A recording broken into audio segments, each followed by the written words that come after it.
Ayat yang keempat dari surah An-Nas, min syarril waswasil khannas. Min, dari, syarri, kejahatan atau keburukan, al-waswas, ini adalah sifat untuk syaitan yang sentiasa membisikkan keraguan. Manakala al-khannas ianya bermaksud syaitan yang sentiasa bersembunyi.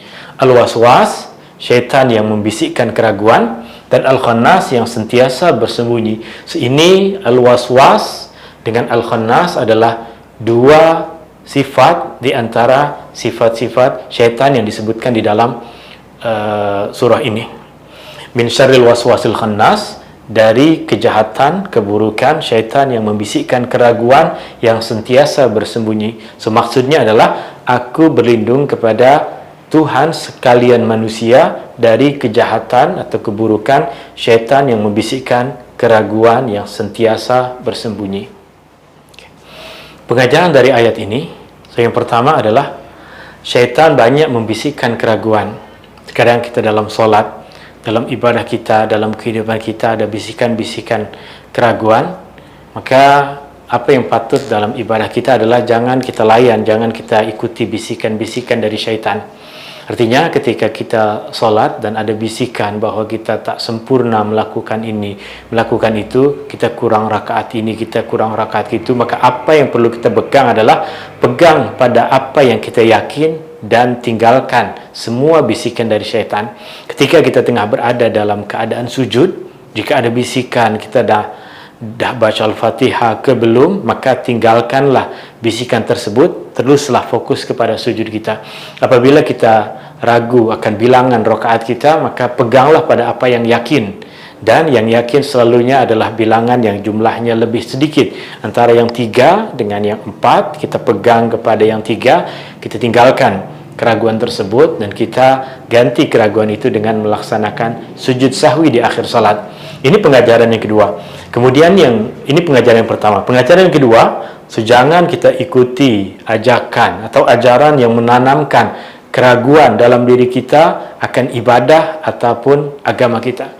So, agama kita adalah agama yang zahir, ada nasnya di dalam Al-Quran dan sunnah Rasulullah SAW. Jika ada orang ingin memesongkan kita dari Al-Quran, jika ada orang ingin memesongkan kita dari sunnah Rasulullah SAW, maka ia adalah ajaran keraguan yang mesti kita jauhi.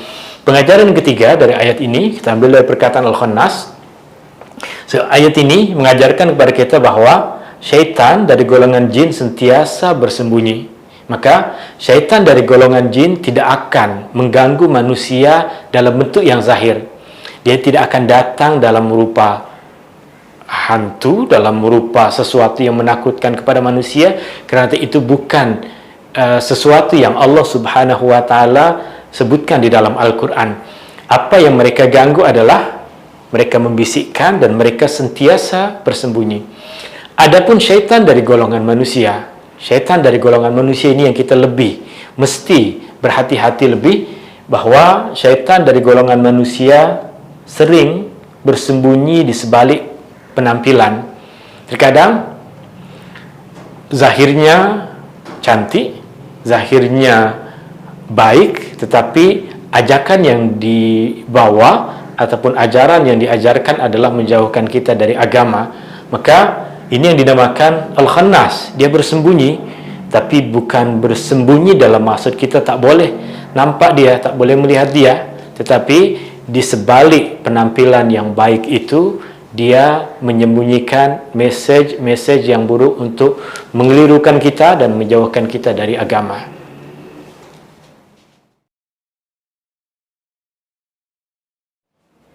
Okay. Ayat yang kelima, alladzi yuwaswisu fi sudurin nas. Alladzi, yang, itu syaitan yang, yuwaswisu, dia membisikkan keraguan, fi, di, atau di dalam, sudur, dada annas, kalian manusia. Alladzi yuwaswisu fi sudurin nas, syaitan yang sentiasa membisikkan keraguan di dalam dada manusia. Oke. Dua pengajaran dari ayat ini. Pengajaran yang pertama, syaitan tidak akan penat mengganggu dan menggoda manusia. Maka dari itu jangan kita pernah penat untuk sentiasa berlindung kepada Allah Subhanahu wa taala, untuk kita sentiasa memohon perlindungan kepada Allah Subhanahu wa taala. Dia tak akan berhenti untuk mengganggu manusia. Maka selagi kita manusia ada keimanan, dia akan sentiasa datang untuk mengganggu manusia. Maka jika gangguan tersebut masih ada, kita kena yakin bahwa kita diganggu oleh dia sebab kita tidak berkawan dengannya. Jika gangguan itu sudah hilang, maka boleh jadi sebab mereka dah merasa bahwa kita boleh melakukan semua kemungkaran tanpa perlu godaan dari mereka. Pengajaran yang kedua, bisikan dan keraguan tadi akan masuk ke dalam dada manusia, ke dalam hati manusia.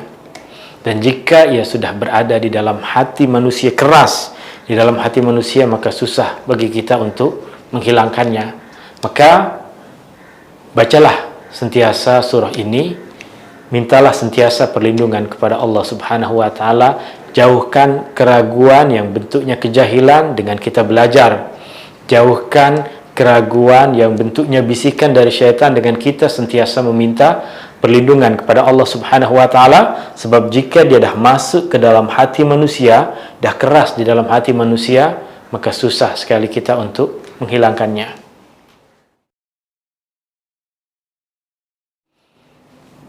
Ayat yang ke-6, minal jinnati wan nas, dari golongan jin dan manusia.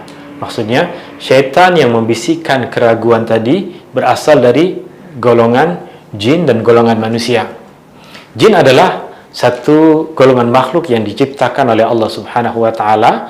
Allah ciptakan jin dari api, dan Allah Subhanahu wa taala ciptakan jin sama seperti Allah Subhanahu wa taala ciptakan manusia untuk mereka menghambakan diri kepada Allah, seperti yang tadi kita sebutkan di dalam surah Az-Zariyat, firman Allah taala, "Wa ma khalaqtul jinna wal insa illa liya'budun." Dan tidaklah aku ciptakan jin dan manusia melainkan untuk mereka menghambakan diri kepada Allah, untuk mereka menghambakan diri kepada Allah, untuk mereka beribadah kepada Allah, untuk mereka menyembah Allah.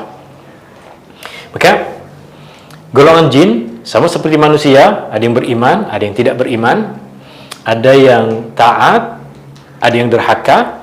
Golongan jin yang taat sama seperti manusia akan menghambakan diri, akan beribadah kepada Allah. Sedangkan golongan jin yang derhaka,